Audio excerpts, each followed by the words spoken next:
All right, everybody, I'm Sharon Olson with PNAP. This is the Data Visualization Workgroup sponsored by PNAP, our Pacific Northwest Aquatic Monitoring Partnership. We're based in Cook, Washington. We're sponsored in part by the USGS, and I'm Sharon Olson. Denise Kelsey and Keith Dublonica also co-sponsor the workgroup. We've been going since about March of 2018, and our goals are to explore best practices for visualizing natural resources data, to find out how to make data at multiple scales easily accessible for multiple audiences, from stakeholders to resource managers and policy folks to scientists, and to learn from each other. We sponsor presentations from our members and others throughout the United States who are developing visualizations for natural resources data. You can click on the links in this presentation, and that will give you more information. We do have a project page on pnap.org. This is our website at PNAP. We are Project Data Visualization. And here we have notes from our meetings. We also have resources and literature. This is an ongoing document. Everybody's welcome to contribute to this. Today, we have a presentation from Colleen Roe, Denise Kelsey, and David Graves. We have Colleen Roe presenting first, the solutions architect, and we have David Graves, who is pinch hitting for Denise Kelsey. They're all of CRITFC, Columbia River Intertribal Fish Commission. All right, then. Colleen will start. This talk is a quick introduction to Tableau, which is a visualization software tool. And I want to emphasize the word quick there. Tableau is a very large and very complex product. It's capable of doing many things. The goal of this presentation is to introduce people to the capabilities of Tableau and give you the skills that you can do some good basic graphs very quickly. It's actually extremely easy to use, and it's not a programming tool per se, like writing ggplot2 graphs from R.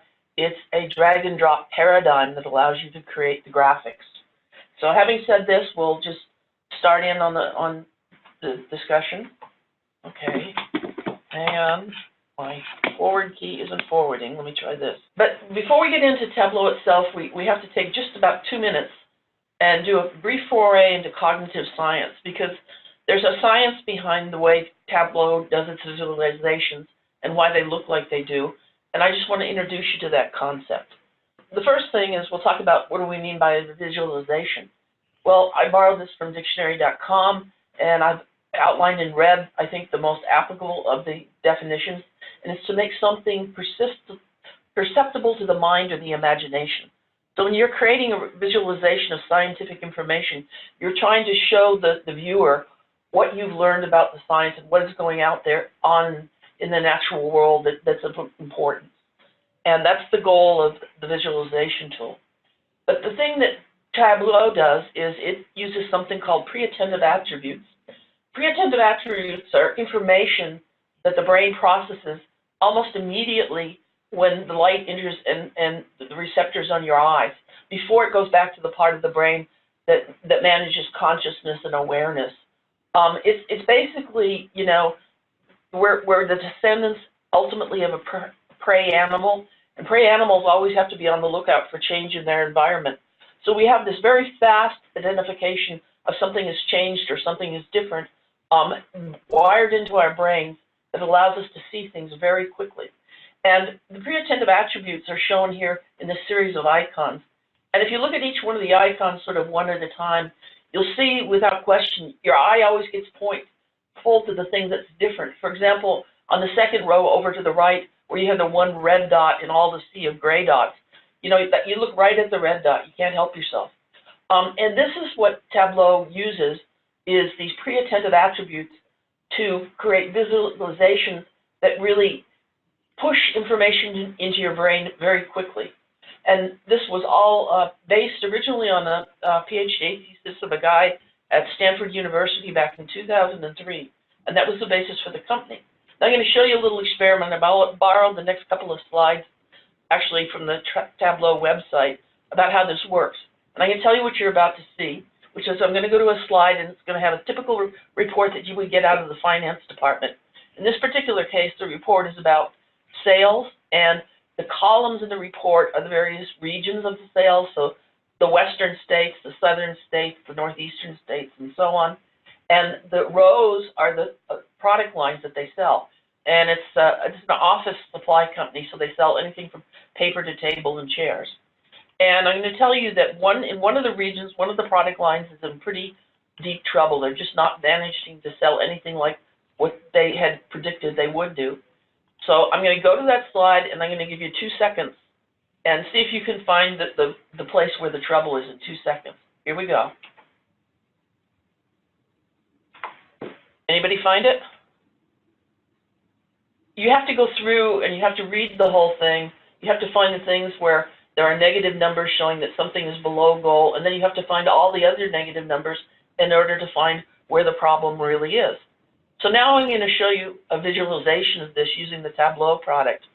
And you take a look at that and see if you can tell in 2 seconds where the problem lies. Here we go. It's pretty clear when you look at that, your brain's going to be pulled to the dark red line under the east, or the second column over there, and the row is called tables. So you can tell immediately in just a couple of seconds, because of the visualization, that the problem at hand is in the tables product line in the eastern region. And I think that that's sort of the heart of the Tableau technology, is taking information and offering it up in a way that you can quickly digest it and you can find the things that are most important to you without a lot of having to read through pages and pages of stuff or rows and rows of stuff. So having said that, we'll go back to computer science. And I'm going to talk to you for a minute here about Tableau Public. Tableau Public is something that Tableau has out there. I've given you the URL here that will get you to the location. And the thing about Tableau Public is it's free. It's the full set of drawing tools from Tableau, but it's free, and you can use it, and you can publish works on their site if you do a great graph and you want the world to see it. In order to use Tableau Public, you've got to go to the Tableau Public page. You need to run the installer to install the software. You'll also need to sign up for a free account, and once you have those things, you know, you're ready to go. But like all free things, there are some limitations. There's a limit to the size of the data set. It's fairly generous. I think it's about 10,000 rows of data, but it is pretty easy, particularly with a lot of field data, to go over those limits. You can't publish or save your work anywhere but on Tableau Public. But you can create a graph, and then you can use an image snipping tool to take a snip of that graph, and you can put it in a report or wherever you want to put it. So it gets you an ability to test drive Tableau, to try out all the features, to teach yourself Tableau, and then if you want to, you can buy it. And the pricing on the product is also, I think, pretty darn reasonable. And by the way, as we go along here, if anyone has a quick question, you're free to stop me, and I will try to answer it. If you have a question that you think will need a little discussion, then I would ask you hold those questions until the end of the presentation, and then we'll be happy to answer any of the longer questions for you. When Tableau opens up, this is the screen you're going to see. And you see over there on the left, there's an area where it's got some documentation, some overviews, the interface, chart types, etc. You can go and you can learn from those. I will also tell you that Tableau has put a lot of time and effort and money into producing a really wonderful set of documents on the web. And if you just use Google and you say in Google, if you put the first word as Tableau and then you write a little phrase of what you're looking for, the odds are you're not only going to get back answers from Tableau written by the internal writers in the company, but you'll find a lot of other people who are interested in Tableau who have made contributions, and you have access to a lot of really wonderful stuff. Every time I've had a problem or a question that I needed an answer to, it never took me more than about 2 or 3 phrases on Google in order to get an answer to what I wanted. So I'll keep that in mind. On the left-hand side of this is where you can connect to your data. And you'll see that they have 2 ways of connecting. One of them is Tableau knows about certain file formats, and you can just point it at a file, and it will read it directly in and produce a what looks like a data frame for you to work with. And you can also connect to a server using a connector like OData, which is a Microsoft way to connect to SQL Server. This is the free product, so you don't have all the server connection options that you do if you pay for it. If you pay for it, they have about 30 different connectors. They connect to just about every major database or data store that's out there in one format or another. So let's talk about importing the data. In this case, I had a Microsoft Excel spreadsheet, so I clicked on Microsoft Excel. It popped up this file browser. I browsed to the particular file that I wanted to open, and then I clicked open, and the next thing I know, you have this on your screen. So this is the way the data is imported. It's very familiar, particularly to people who are used, which is just about everybody, you're used to Excel or working in R with data frames. So in this case, I had exported the Motorcars data set from R into an Excel format, and I imported it here. And you can see it has all the usual variables: mileage, cylinders, displacement, horsepower, ratio, D-ratio, weight, etc., etc. And in Tableau, the first column is always one of two things. It's the row names, if there are row names, and because this is about cars, there's a name, one name on each row, which is the name of the car that it represents. And if you have import a data set that does not have row names, then Tableau will just by default put numbers in there and just number from 1 to n the data records that you have. And the other thing I'll point out to you at the bottom of the page down here, I have a red arrow pointing to it. It also created a worksheet. And the worksheet is where we actually create the graphics. So this is a way to see the data you've imported. You can also do things here like add a computed column. There's also ways that you can do various kinds of joins in Tableau. Those are beyond the kin of this particular talk because of time. But I encourage you to take a look at those if you really want to get into the product. So here's what a worksheet looks like. And you see over on the left, I have the two red arrows pointing, but have different kinds of data that it distinguishes between dimensions and measures. And measures are basically numbers. They're things that you can display on an axis. And dimensions are really what they call in R, if you're an R person, factors. All right? So when it imported this, it took F1, which is the column that had the names of all the cars in it, and it made that a dimension because it was non-numeric data. And everything else was numeric, so it wound up down there in measures. And the measures can be either integers or they can be floating points. And you see over here in the blue text, this is the canvas, the so-called canvas. This is the area where we will actually draw and create our visualization as we go forward. So let's take a look at some of the major controls that you have when you go to a worksheet. We're in a worksheet now. We have the measures and the dimensions over there on the left. And then you have these three little boxes marked pages, filters, and marks. And in Tableau speak, those are known as cards. The marks are how you actually get the color and size and all the precognitive clues into the graph. The filters are just what they sound like. You can remove unwanted data points from a data set using filters. And the pages are where you can actually create controls so that you can have an interactive graph for somebody to be able to, slide a slider or make a pick out of a list in order to see just specific things. Then up here we have across the top, we have columns and rows. And these are referred to in Tableau as shelves. So you have the column shelf and the row shelf. And you drag and drop dimensions and measures onto these shelves in order to create the graphs. And then finally, up in the upper right-hand corner, you see Show Me. And this is actually a feature in Tableau that will give you hints about how you might consider displaying your data. And we'll see more about that in the next few slides. So note this, that integer and float measures will be plotted against an axis always, but the dimensions will become pre-attentive attributes in the visualization. All right? So now if we look at this, and we've brought our data in here, we have a data set here from the Federal Aviation Industry, and it's about animal strikes on airplanes.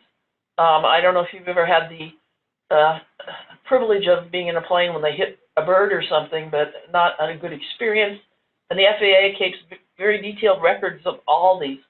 And I found that data set, and I used it, as you'll see in some of the slides upcoming, to create a number of visualizations in here. And you can see here we have quite a few measures and quite a few dimensions. And we've actually created a visualization. You can see it's kind of grayed out in the background over in the canvas area. And in order to do that, what we do is we grab what they call a pill. And a pill happens when you go and you put your cursor on a particular measure or a particular dimension, and you click down on it, and then you drag it. Once you click down on it, it's going to turn blue or green, and then you can actually drag that pill, that's what it's called, and you can drag it and drop it in the shelves for the rows and columns, or you could drop it in a filter if you wanted to create a filter, or you could drop it on one of the marks that you make. If you dropped it on the color, for example, as we see here, I dropped origin state on the color. That means I'm going to use color in the graphic in order to indicate what the origin state of the flight was. So columns defines what will be on the x-axis, and the row shelf defines what will be on the y-axis. Or, and you'll see this as we do some examples further on, they can define the dimensions of a lattice graph. That's a graph that contains many subgraphs, and we'll talk about that as we go forward. Let's create our first graphic, and we're going to make it dead easy. I have a little data set here of the length of some American rivers, and I just want to do a basic histogram of that and see how the distribution of lengths looks like. So, next page. What we do is we go down to the measures down there, and you see X, which is the variable that contains the length of the rivers. And I clicked on it, turned it to a pill, and I took it up and I dragged it into the columns. So you see it sitting up there on the column shelf. And then what I did is I went up to the upper right-hand corner and I clicked on Show Me, and you'll see that Tableau displayed this whole page of icons of various types of graphics that it's creating, is capable of creating. And you'll see that the icons, they're one of the three things. Either they're grayed out, and if they're grayed out, that means they're not appropriate for the data that you have set up on the shelves at the moment. If they're not grayed out and they're full color, that means it can create some kind of a visualization with the data the way you have it set up. And if it's surrounded by a red box, that means this is what it's recommending as the best choice for the data that you have right now. Well, it's got a red box around the horizontal bar graph, but what I really want to see is a histogram of the length of the rivers. So I'm going to go ahead and click on the histogram icon. And what I do, in about half a second, your screen changes, and you have a histogram. And if you take a look at this, Tableau has done a bunch of things for you here. First of all, it created a series of bins for the data to be binned into. And secondly, it went through and it did a count for what's in each bin, and then it actually created the histogram. So honestly, you know, going from the point where we read the data in from the Excel file to the point that we have this histogram can literally be a matter of 20 seconds. That's all it takes to create a graph, basically. This is the most fundamentally easy graph you can do, you know, but it's much, much faster than Excel or, you know, doing R or ggplot2 in R. It's very, very easy to use. So let's go back to Motorcars. Just showing you the data set there again for a second. And let's talk about the fact that sometimes you want to take measures and you want to turn them into factors. And I use Motorcars in this example because it's a really good example of that. If you take a look at the first 4 measures in the list down there, AM stands for automatic, and they code the information whether it's an automatic or a standard transmission to a 0 or 1. 0 meaning it's standard, 1 meaning it's automatic. You have the number of carburetors, and there's just a few. For the cars, there's only a few configurations that are available. Cylinders, there's like 4, 6, or 8 cylinders that are possible. And gears, there's some cars have 3 gears, some have as many as 5 gears. But these are really more of like factors than being measures that you want to put on an axis. So what you want to do is you want to convert those measures and tell Tableau that those measures really should be made into dimensions instead. And that's very simple to do. All you have to do is click on the measure, as I've done here on the AM measure down there. It turns green, it turns into a fill, and then you do a right click, you drop down the menu, and you say convert to dimension. And Tableau will take that measure and it will move it up into dimensions, and it will treat the data as a dimension going forward. So what we're going to do for this analysis is we're going to turn transmission type, number of carburetors, number of cylinders, and number of gears into dimensions that we can use to put pre-attentive information on the graphs. So after we do that, it's going to look like this. The former measures have disappeared from the list of measures, and they've moved up to the list of dimensions. All right. Now, one of the things I want to bring up here is that whether or not you're going to aggregate the data you're using. By default, Tableau assumes that a given graph point can have multiple records. So if for example, if you're in the field and you're sampling fish and you have a date and a location, you might sample several dozen fish there. So you could have and you want to know the average of those fish, which is an aggregation statistic. So you often want to be able to pull things together based on the dimensions and then aggregate the statistics on them. And by default, Tableau assumes that you are going to want to aggregate. So under the analysis drop-down up here, you'll see that aggregate measures is checked. If you want to have the data treated as there's only one unique one for the various dimensional combinations, then you just uncheck this. In this particular case where we have motor cars, there's exactly one item for each row because each car is unique. And whether you aggregate it or you don't aggregate it actually makes no difference because the sum of one thing is just the thing and the average of one thing is just the thing. But in general, you need to be cognizant of that and decide whether or not you want to aggregate measures or you do not want to aggregate measures. So now we just make our first graph of motor cars. So we grab miles per gallon and we move it up there to the columns. And we take F1, if you remember, that's the name for the row of car names in the input data. We drop that into the row and we get a bar graph, just like this. And you see F1 is here, and we see the list of all 28 cars or 27 cars that are in the data set. And then we see a horizontal bar graph, which is showing you the miles per gallon for each of them. And you can see it very widely varies. You have one car down near the bottom there which is a Toyota Corolla, which gets 34 miles a gallon. And you've got another car there, which is a Lincoln Continental, which only gets about 10 miles a gallon. And I should point out that these data on cars is really old. I think it dates back to the mid-1970s. So don't be shocked by some of the miles per gallons that was life. All right. So this is just a reminder of what I said before, that if you go to the Show Me, you're going to have the outline in red, which is the best practice.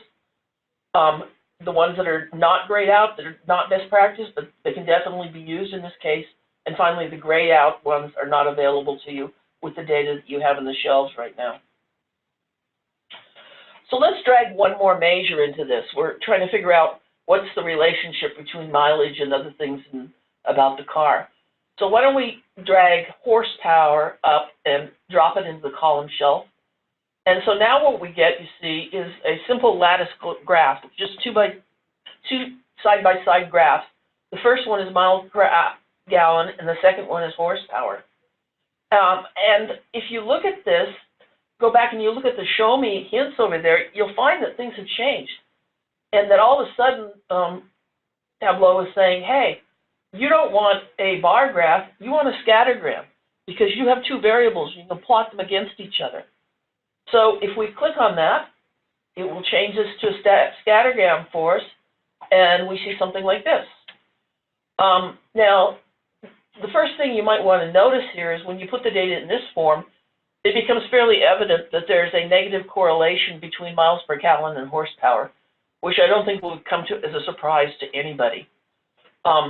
If you take your cursor and you hover over a data point, you're going to have this little box come up. It's kind of like a tooltip, and it shows you the X and the Y values, or in this case, the horsepower and the miles per gallon values. But all of a sudden, it's telling you also what the name of the car is. So how did that get there? Well, it turns out that over here in the series of marks, you see we have color, size, and shape, and these are three graphical characteristics we can use to attach preattentive attributes. But there's a couple of others, and one of them is what they call detail. And this hovering business that you do here, where it shows you the X, Y values and anything else, that's what they call the detail.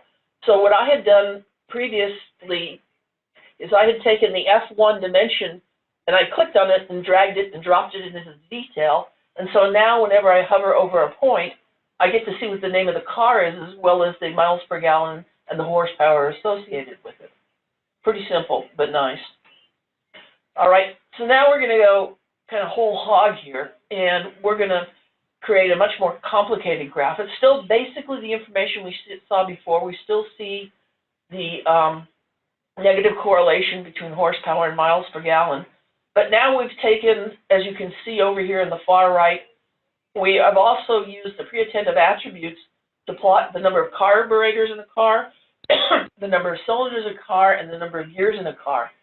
And so the carburetor, we took and we grabbed carburetor out of the dimensions, we dragged it and we dropped it on the size mark. We grabbed the cylinders and we dropped it on the color mark. And we grabbed the gears and we dropped it on the shape. So carburetor is related to the size of the point, color is related to the cylinders in the car, and gears and the number of gears in the car. And you know, and also we have on the detail, we're now showing both the name of the car, but also the weight of the car and the number of data points at that data point you're hovering over. And so if you look at the hover here, you'll see here's 4 cylinders, 4 carburetors, 8 cylinders. It's a Camaro Z28, 3 gears, 245 horsepower, and it makes a miserable 13.3 miles per gallon. And there's only one record because each, in this data set, each row represents one unique car, class of cars, pardon. I'm sorry, I have a little bit of allergies going on here today. But if you look at that, this is where it's becoming more, you're seeing a lot more. Like you're seeing, for example, is that not only is miles per gallon negatively correlated with horsepower, but you can see by the coloration of the number of cylinders that the more fuel-efficient cars also have the fewest cylinders, and the least fuel-efficient cars have the greatest cylinders. And you can see this by just looking at the colors. And you can see also that the number of carburetors in the most fuel-efficient cars is very low. It's like 1 or 2. But by the time you get down here to all the inefficient cars, you have as many as 8 carburetors, like on this Z28 that we're looking at. So when you look at this, you're starting to see all the things that make a big gas-guzzling car guzzle so much gas. And it's sort of crossed the line now from being just a simple scattergun graph showing you the negative correlation between miles per hour and horsepower to being something where you're getting a whole sense of what are all the differences and how you put the cars together that causes it to get all that gas. And if you go down here to the two circles that are down at a miserable 10 miles per hour, they happen to be the Cadillac DeVille and the Lincoln Continental, which in the 1970s when this data was taken were famous land boats and got very poor gas mileage. But I hope this is a good first representation of how you can get more from the data than what simple graphs that we have done in the past. So let's go on and explore another data set to see another few things. And in this particular case, I dragged another data set out of R, which is the diamonds data set. It's another one, and I think it had a total of 30,000 records, but I could only get 5,000 records into Tableau Public. This is an example of the size limitation. But it's an interesting data set.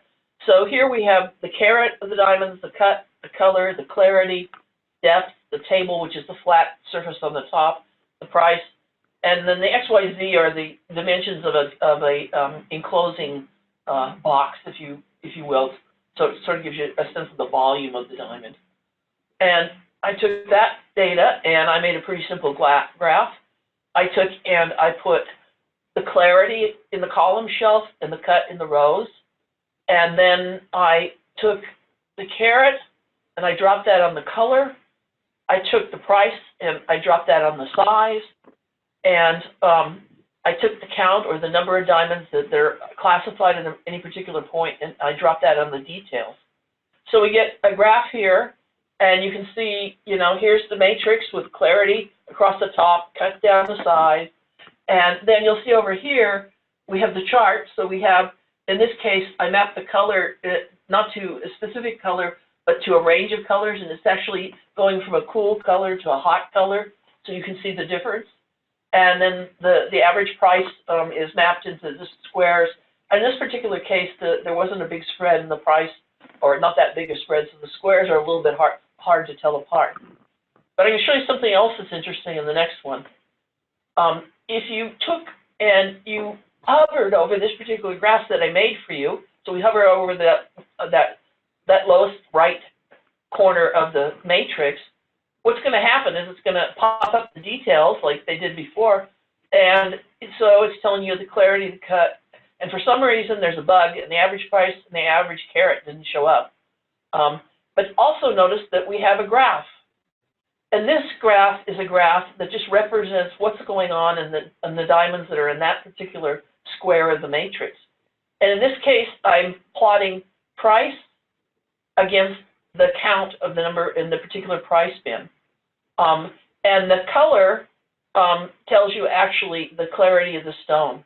But for some reason, the legend didn't show up. I didn't get a chance to figure out why that happened. But if you took your cursor and you cursored and hovered over any of the points, you can see the distribution for each one. And you can do some pretty cool things when you can kind of go in and do an X-ray of a particular classification of data. And how do you do that? Well, it's pretty easy to create. First of all, you make the visualization of the bin prices versus the count of the number of diamonds in the price, and you make it on the whole data set. Okay, and now I just want it to show up when I hover over a point. So what I do is I go in and to the tooltip, which is down here in our marks, and I click on it, and I right-click on it, and this window pops up, and you see the insert over there in the upper right-hand corner, and so you click on the insert, and this menu drops down, and the first thing on the menu is Sheets, which is Worksheets, and it so happened that I made the price versus the count of the diamonds in sheet number 2, so I click on that, and then I just say OK, and that's it. Now I have the ability to drill down in my visualization, and that's all it took. Trying to do that in something like R would be possible, but would be kind of a lot of work. So now we've gone and we've looked at some of the basics of what you can do, how you can create graphs, and there's a lot more that you can do than what I'm showing you right now. But what I want to do now is sort of show you what it's like to take it on a data set and use Tableau to explore it. And so I went out looking for a data set that, since how most people in the audience have a biology background, I wanted something that had to do with biology. So as I mentioned earlier, I found this FAA data set on wildlife strikes. And so I import that into Tableau, as we talked about previously. And you can see you have quite a few different dimensions and measures in that. And I will just go to the next slide where you can see them all. So you have, like aircraft type, airport code, airport name, collision time and date, country, amount of damage, impact of flight, and so on and so forth. You have quite a few dimensions. And then you have a few measures also, like the number of engines, the cost, the total cost, and the cost of the aircraft out of service time, the feet above ground when it was hit, the miles from the airport, whatever. So I thought, well, I'm going to explore this. I had no idea what I was going to find. So I actually went in blind and I just started playing around. So what I did is I made a graph and I said, well, I think what I'll do is I'll plot. Originally I said I was going to plot the species against, I'm sorry, let me start that again. I put the year in the rows, so you can see every year from 2000 to 2014. And I also put the sum of the number of strikes. In this case, I want to aggregate it because you can have multiple strikes at one data point, obviously, in a year. And then originally what I did is I also put the wildlife species. Well, it turns out that they have over 200 species of wildlife that they have tracked in this data, and that there was an impossible graph. So what I did is I got rid of that and I replaced it with wildlife species category.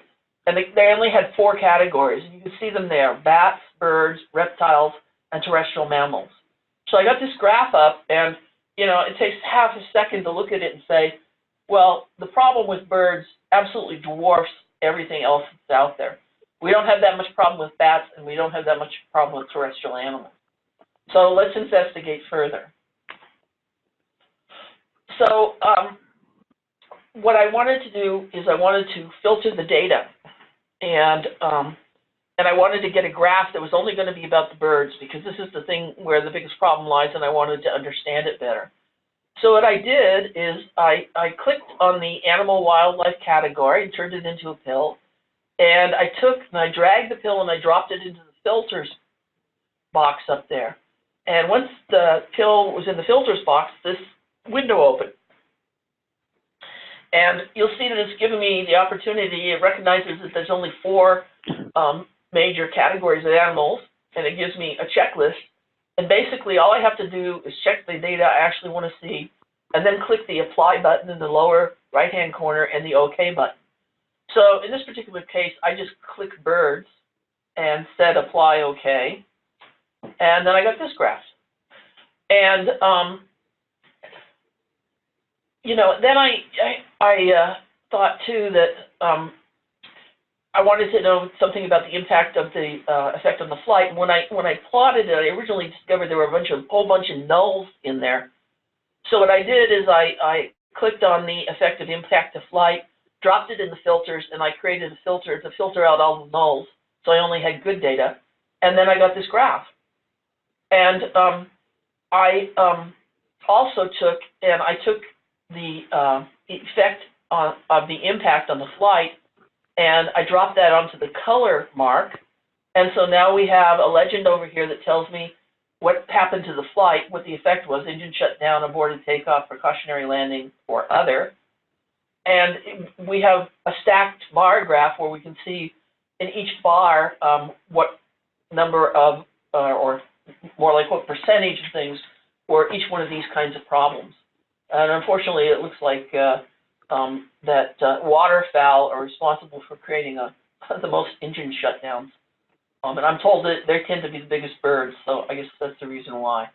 But I mean, immediately you start seeing what's going on, and it turns out the perching birds and the gulls and terns and sandpipers, which are strictly near water, and then you have the ducks, geese, and the hawks, and so on. But you're starting to see a little bit more about what's really going on in this data. So the next thing I did is I created a different look at this, and I wanted to see just a simple count of the number of strikes per year. But what I wanted to do is I wanted to give people the ability that they could choose what category of animal that we looked at. So I took the wildlife category, clicked on it, got a pill, and I dropped it in pages. And when I dropped it in pages, you see over here on the right, I have a red arrow pointing to it. This control showed up beneath the legend, and it gives me the ability to click on the category or categories of animals that I want to see. So now you've created an interactive graph for the user, and they can actually do some of their own analysis without having to know how to do, use Tableau, because you can now put some controls out here for them to make selections of how they want to see the data. All right, so then I went back and I said, well, what else is interesting that we might want to know about here? So now I created an impact on the flight by time of day and species category. So once again, we have the species showing up here. And then the time of day, they only had 4 time of days. They classified it as dawn, day, dusk, and night. So I get 4 graphs in a lattice. And then I wanted to take a look at the effect of the impact on the flight. So I put those on the y-axis. And then I plotted it. And I also took the sum of the number of strikes, and I dropped that on the shape mark. So we can now see, once again, the biggest problem on the graph is birds, and it's birds during the day. All right, that gives us a little bit more information, I guess. So then the question got, well, what are the economics of this? What does this really cost? So I said, how costly were the strikes by flight phase and by time of day? So in this particular case, I had a filter on the time of day, and the reason I have a filter on time of day is it also had some nulls in there, and I wanted to filter the nulls out. And then I took the time of day, and I dropped it on the color mark. So now we have a legend over here, and dawn is green, day is blue, etc. And I also took the number of strikes, and I dropped that on the detail. So if we hover over some of this thing, we'll be able to see how many actual strikes occurred there. And then I plotted the wildlife category and the total cost against the phase of the flight. So now we can see that the phase of the flights go climb, approach, takeoff, etc. We have the 4 categories of animals. And you can see that we have a fairly big problem with birds, and it tends to be birds when you're climbing out, that's as you've taken off and you're starting to go up in altitude, on approach, on the takeoff run, and the landing roll. But what's interesting, what pops out here now, is the terrestrial mammals, all of a sudden they're a little bit busier. And if you notice that they tend to be on the landing roll. And if you look at the data, because I went in and looked at some of the raw data, you see terrestrial mammals like elk and deer, things like this, sometimes get hit by planes. I remember seeing a headline on the Oregonian about 10 years ago of how an elk had walked into the runway when a flight was landing, and it sort of took out the plane. So it turns out that even though the numbers we've been looking at of strikes for terrestrial mammals are not great, because they're a lot bigger than the birds, when they collide with planes, they're more likely to cause damage. And you can see that the bird problem, just on climb out alone, is almost $200 million over the 14-year period. So we're talking about a lot of money that's involved in all this. So finally, I thought, well, let's take it closer to home. And I thought, let's just look at the northwestern states. And the purposes of this graph, I define the northwestern states to be Idaho, Montana, Oregon, and Washington. And so I took the state, origin state, and I dropped it in the filters, and I got rid of all the states except those 4 states in the data. I took the phase of the flight, and I filtered out the nulls that were in there. We have the wildlife categories again, and we have the state of origin. So the categories are bats, birds, and terrestrial mammals. It turns out we don't have any alligators in Oregon that have ever caused a problem. So the reptile category disappeared because there wasn't any data there. And you can see that the bats do a little bit, the terrestrial mammals do a little bit, but the birds aren't there. I looked at this and then I thought, wow, you know, I think Washington's quite a bit bigger and should have a lot more flights. Why has Oregon got all these more strikes? So I actually went out on the internet and I discovered that the population of Washington is about 7.7 million as of 2018, and Oregon is about 4.1. So Washington has nearly twice as many people, so you'd expect twice as many flights. And so you would expect that the strikes for Oregon would be about half the size of the strikes for Washington. So that was an interesting question. Why is it so bad for Oregon? Well, the answer is to be found if you look at a map. The Seattle-Tacoma Airport sits up on on land it's completely landlocked. It's nowhere near the water. It's covered, surrounded by a lot of commercial facilities and some suburbs and everything. But if you take a look at PDX, PDX is built right on the edge of the Columbia River. In fact, I put through the red line you see there, I actually traced out the main runway that goes east-west. It's practically in the river. I mean, I've taken off from that many times, and you can count the birds as you take off. And in Portland is actually built on what was wetlands. So all that happened is they put in fill, they built the airport, the birds didn't go away, they just moved further to the north into the river.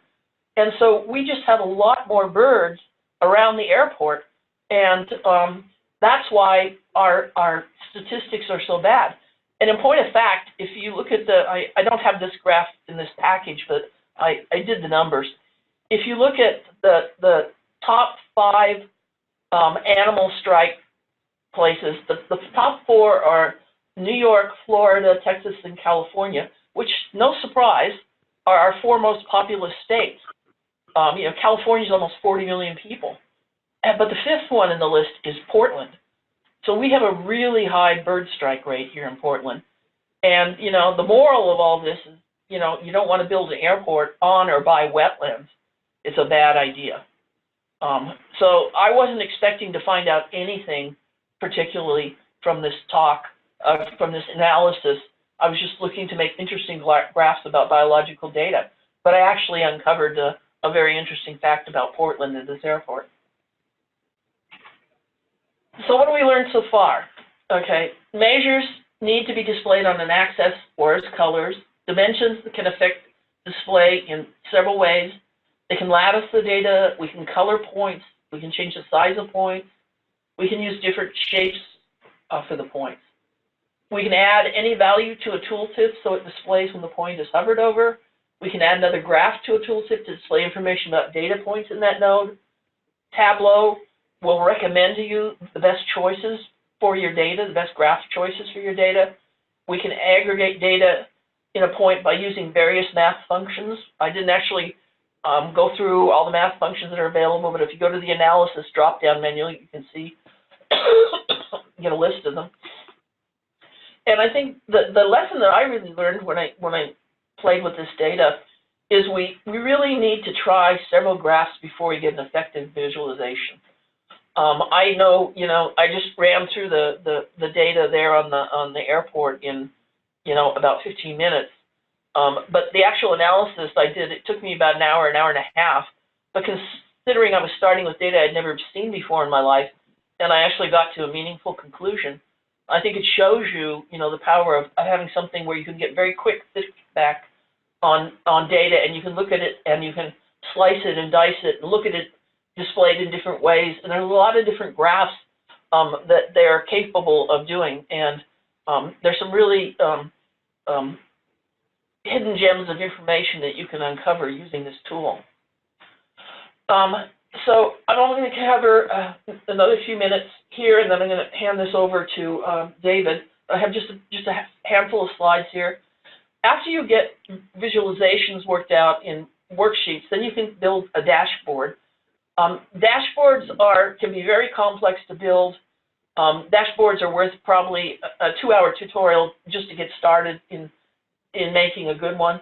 But I just wanted to give you a sense of what dashboards are about and how you can a quick and dirty dashboard. This is a dashboard I just found out somewhere on the internet, and it's about financial results in a company. And you see it actually consists of 4 different visualizations. One is a visualization of the revenue in the company. Another one is, what is the influx of new customers to the company.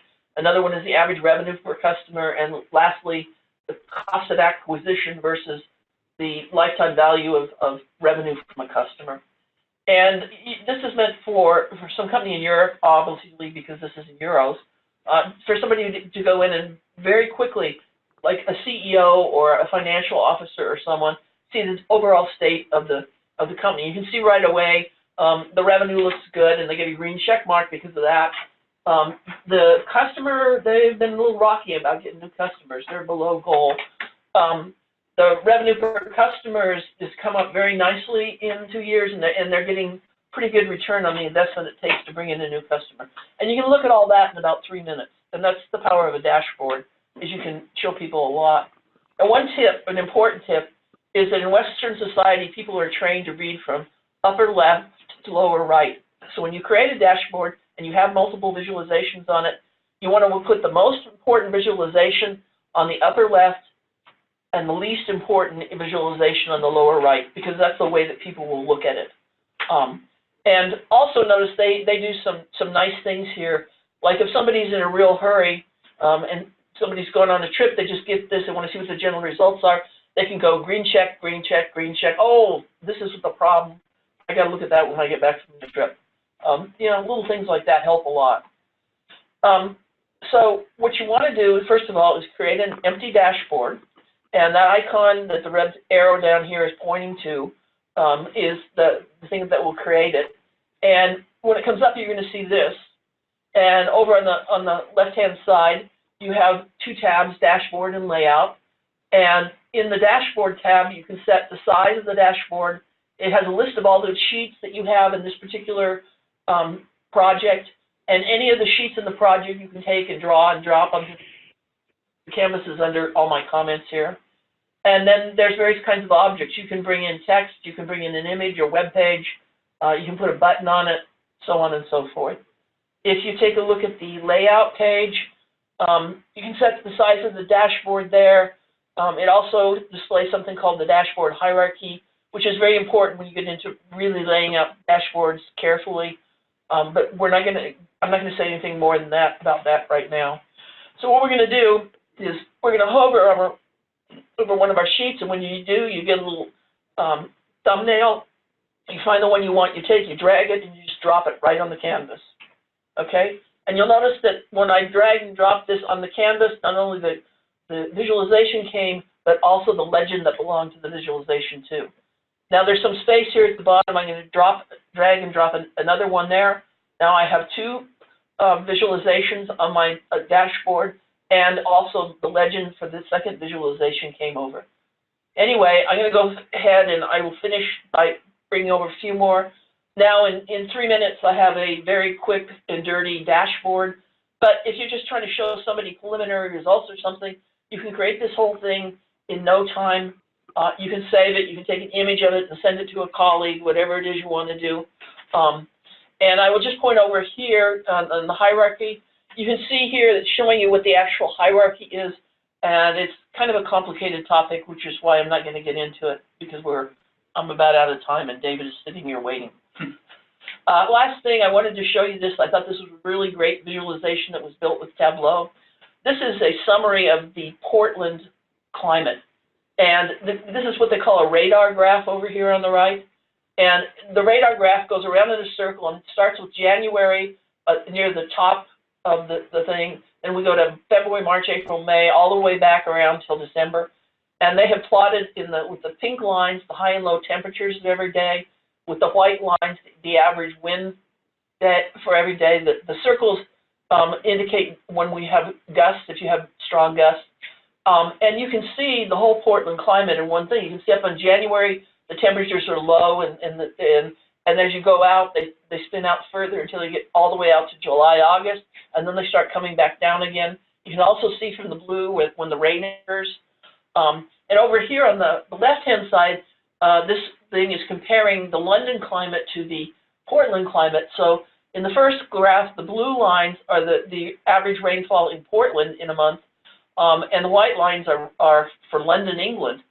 And despite the fact that London, England is famous for its rainy weather, Portland beats them hands down in terms of the amount of rain.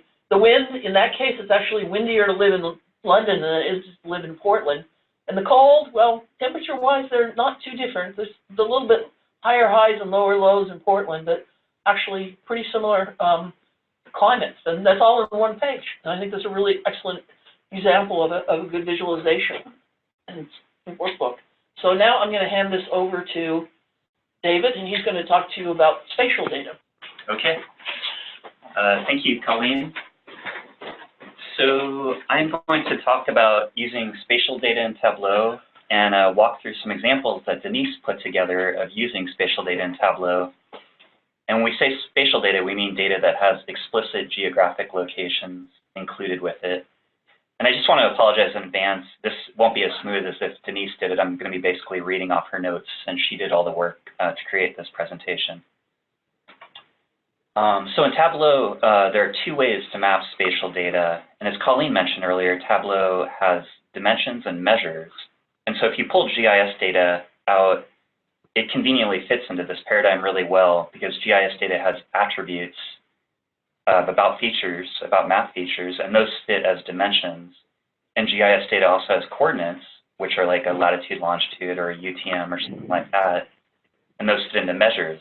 So when you're importing spatial data into Tableau, these fit into those dimensions and measures in Tableau. And so Tableau requires specific location info, whether it be a dimension or a measure.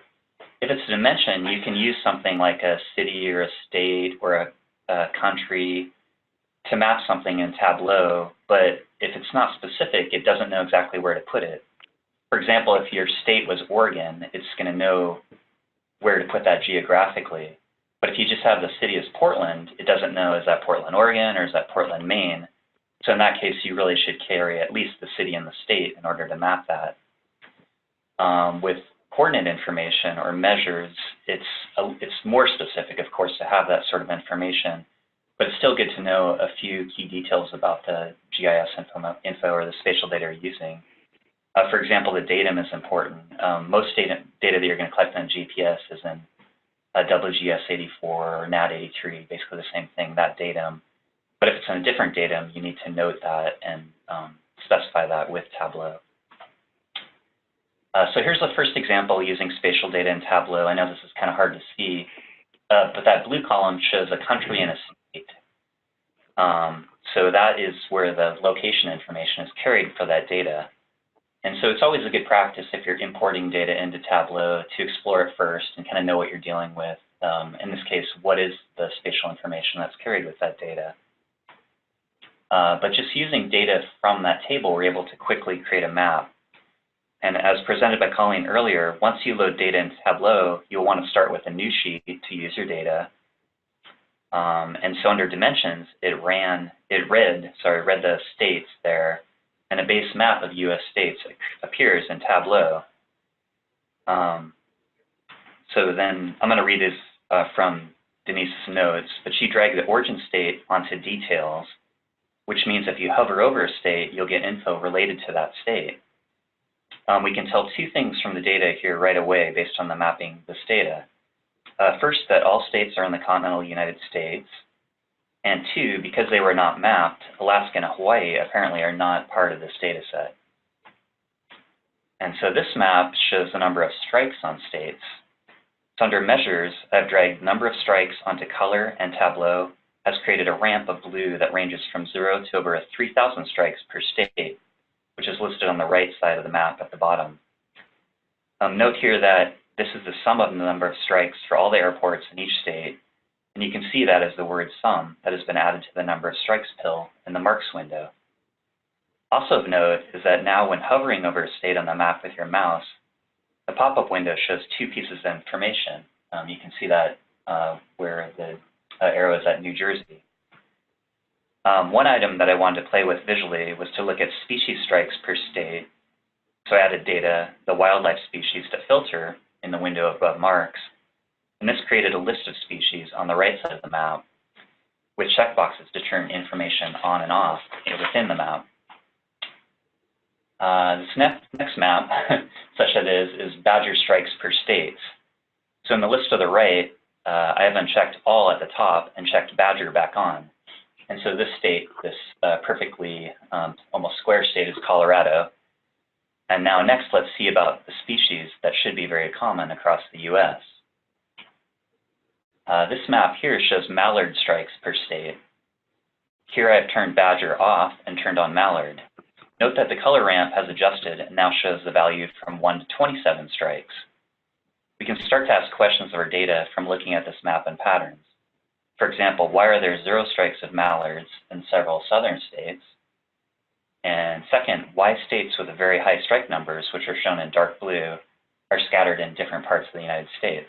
So right there, we're kind of seeing an example of, if you look at your information geographically, you start to see some patterns that would not be readily apparent just looking at the table.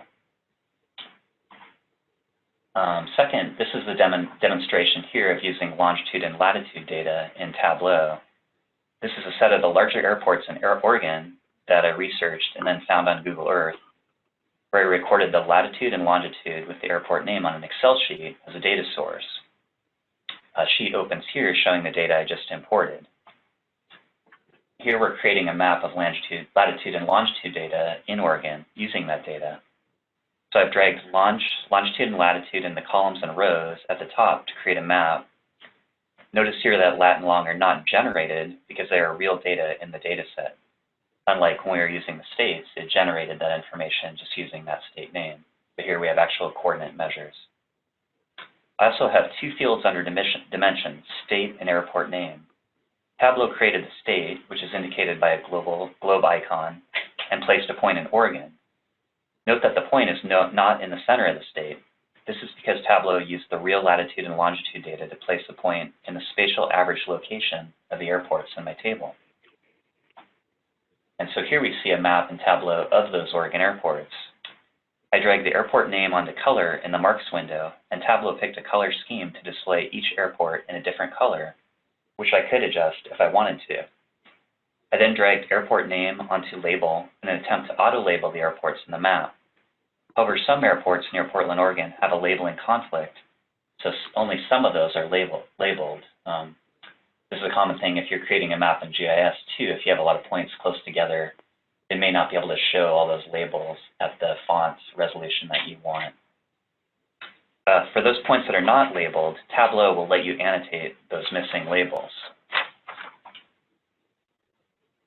In this slide, I've added another data source, the FAA data, which is visible on the top left.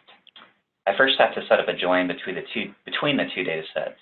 I open a relationship tool, which is under the data tab at the top, and find the common field of airport names, which is in the window on the bottom left, showing those 2 fields being linked together.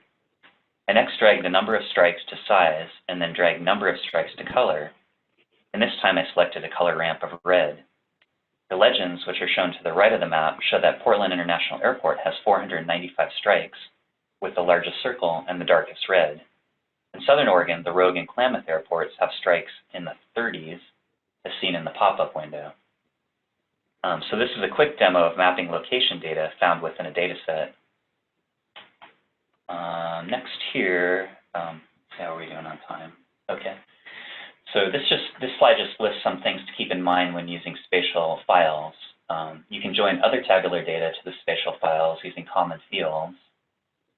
Tableau cannot easily display more than one spatial data set on a map without going through a series of steps to manipulate this data. Some spatial files are a bit fussy to use in Tableau. If you have options to work with spatial files, you want to play with those to find out what works best for you, depending on what you're doing. Mixed geometry is an issue for Tableau. So I think if you have, like, say, lines and points together, that could present some problems, for example. And last, Tableau is not GIS software. Its purpose is just to generate simple maps for display or do a quick analysis of location characteristics. But if you want to do something more involved than that, you'll probably have to have GIS on hand for that. All right, so next slide, loading spatial data. To load spatial data, these are the steps you go through. So you click on data source, which is listed on the upper left, and then you next choose a spatial file, navigate to that file, and for in this example, I'm using an Esri shapefile of points to do that. So this is what the map that comes up in Tableau looks like after you import that Esri data points. This particular data set is a data set of what are called pit tag integration sites. So these are locations where arrays detect fish that are passing and the tags that are in those fish. So under measures here, I want to use a field geometry, which is created by Tableau, based on the spatial file information and drag it onto a blank sheet. The result is a map of the point locations of interrogation sites where those pit tag arrays are. Note that Tableau has generated lat and long information and placed it at the top in columns and rows. I drag site status onto color to look at the location of inactive versus active sites, which is shown on the legend to the right. Also of note here is how Tableau decided to place the attributes in the dataset into dimensions and measures from the spatial file.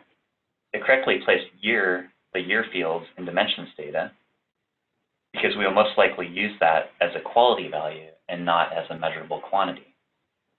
At first, it might be a surprise to find a river kilometer in dimensions, that's RKM. However, RKM is in a text form and not a number in the data set. So if you want to use that, you would need to create a new field in the data set and convert that information into a number so it can actually be used as a measure. Last, I'm going to go through real quickly here a demonstration of a polygon spatial layer.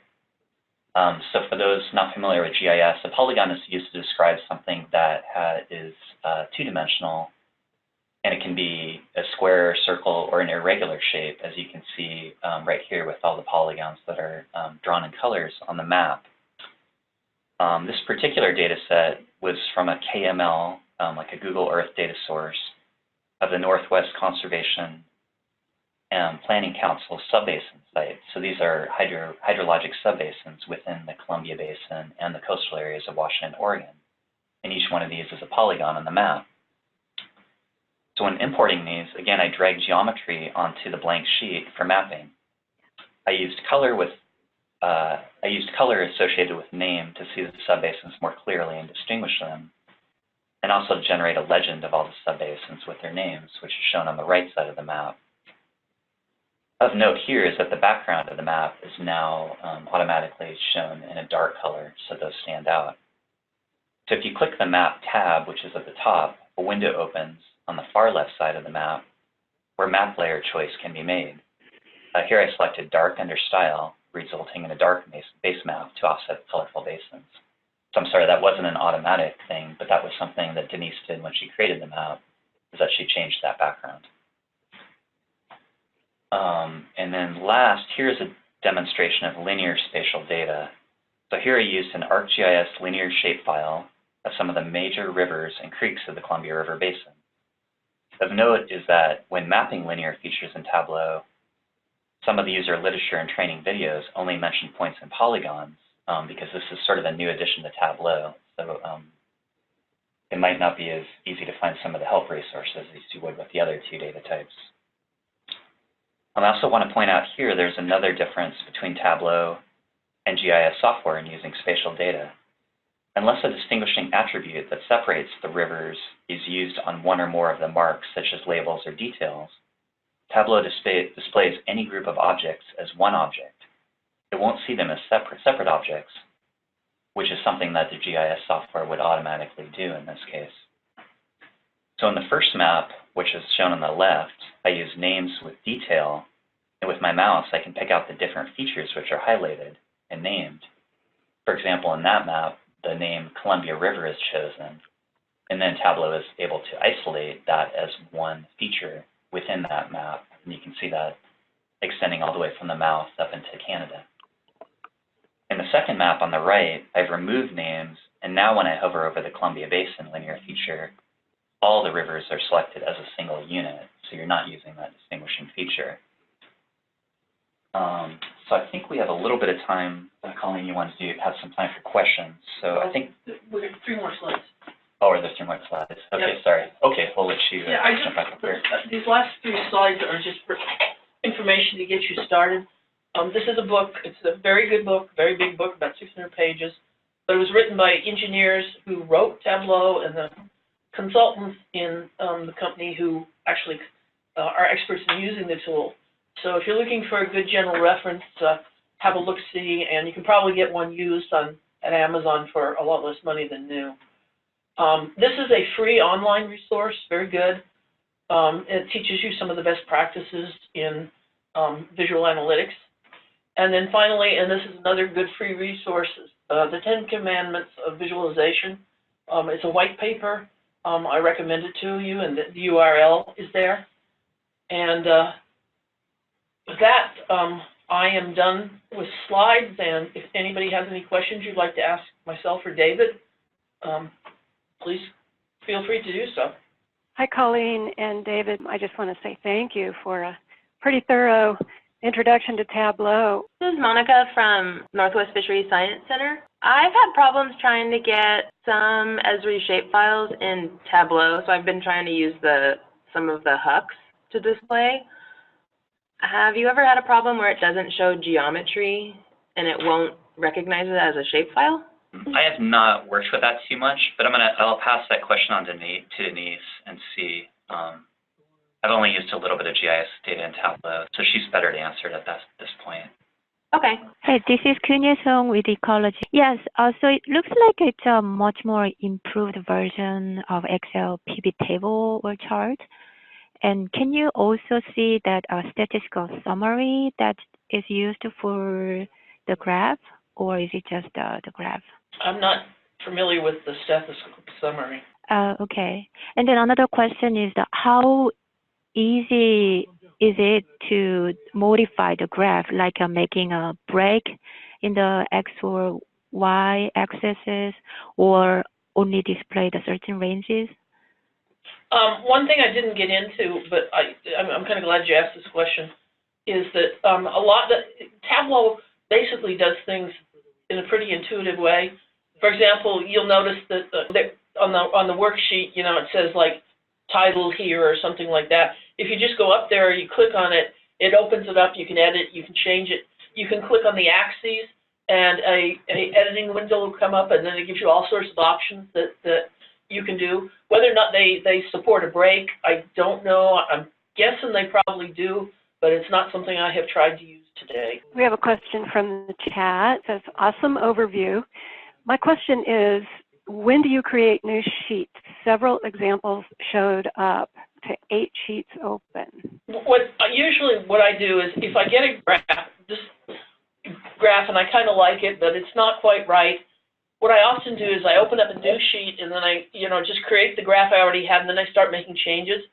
Because sometimes you can do things and you make a small change and it makes a huge change in your graph that you didn't want, and then you may have trouble getting it back.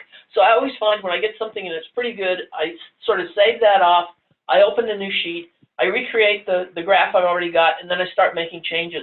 And also, that also is a good way for you to go review your line of reasoning. Every time you go back through this series of graphs that you got, it helps you remember what your reasoning was and what you were discovering. And I also find it's helpful for that. That makes sense. I hope that answered the question. Question from the chat. How many spatial layers can you add in Tableau?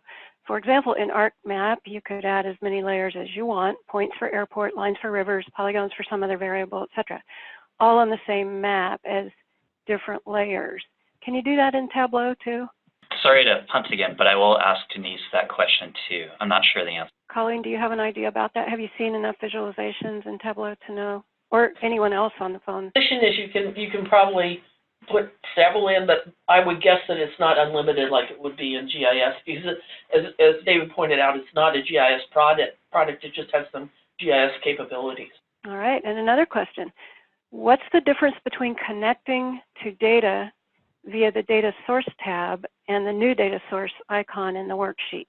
Oh, sometimes, I think the reason that's there, David talked about the fact that you can do joins. So sometimes you may have data, you're in the middle of working with a graph that you really like, and you maybe want to bring in some more data because you want to join data or something like that. So you can import new data, I imagine? Yeah, you can import several data sets, and then you can do joins, and they also have another operation which they call, I was going to say melds, but I think that comes from Star Trek, the mind meld. They got another word for it, which I can't remember right now. All right, any other questions? So what is the big difference between the Tableau Public, this free version, to the regular Tableau? There's about 4 major differences. One of them is the licensed Tableau. There's no size limitation on your file. If you notice when I started to talk about the FAA file, I had to point out that the original file had 30,000 data points, but I could only import 5,000. That's one difference. Secondly, you can't save your worksheets locally. Okay, you can only save your projects onto Tableau Public. You can go back and open them up again, but you can't save them locally and send it to somebody else. And finally, you can't publish. Publication is, because Tableau visualization is about creating things to deliver information to people, there's several parts to the product you can get, but there's 2 main parts. There's Tableau Creator, which is what we were talking about today, which is where you're creating visualizations. And if you get a visualization and you really like it and you want to share it with people or make it a regular graphic that people can get at, for example, a visualization, going back to that very first visualization I showed you of the financial information for the sales department, you can set up Tableau so that it can open, read in data at the beginning, and then display it. And you can take and publish that capability into a website, which is managed by a Tableau, I think they call it the publisher product, and then that website can serve up the visualizations that you've got to people who have the correct URLs and access rights to get them. And the other thing is you get more connectors, a lot more connectors in the Creator licensed version of the Creator. There's about 30 different kinds of connectors, and there's a whole bunch more files in that list of files that you saw on the screen images that I had. So those are the 4 big differences that I know of. Okay, thank you. Mm-hmm. Any other questions for Colleen or David? Sounds good. Thank you, Colleen, and thanks to Denise, who is not here, and David for presenting Denise's work. And I love that you also presented some general resources for visualizations in general, and I might include those in our little resource document. And I especially like the 10 Commandments of visualization. With that, yeah, go ahead. The other thing, I didn't have a slide for it, I should have, but if you go to Tableau and you search around, there is a web page you can find where they have a list of public data sets that are available. That's how I got the FAA data. And if you want interesting data sets to practice on, there's some really good ones in there to take a look at. And my question that came up while you were working was, what if you don't want to start with blank pages? There are templates on the Tableau site and other places too, so there are hundreds of templates that you can start with, which is helpful. Our next meeting is November 21st. Any other comments before we adjourn? Thank you all for participating, and thanks to Becca Scully for helping us out and taking notes too. And we'll see you next time in November.